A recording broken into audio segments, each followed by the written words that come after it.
In order to enable Android phone notifications on your Xiaomi Watch 5, what you need to do is you need to open the MyFitness app or MyFitness app on your smartphone. And you want to go to the device category and of course make sure that you have your Xiaomi Watch 5 selected.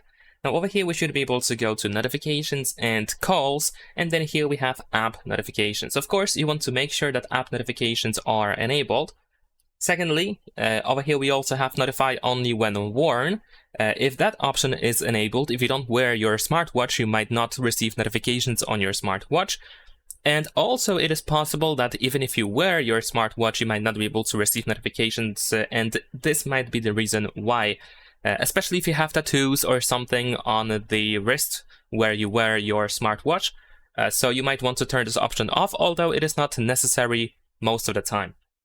Besides that, here we have more options. You can mirror all phone notifications, so any notification that you receive, or every notification that you receive on your smartphone, it is also going to be sent to your Xiaomi Watch 5. You can also choose custom notifications in order to choose only specific apps that should be allowed to send notifications to your Xiaomi Watch 5. And that's pretty much it. Leave a like and subscribe.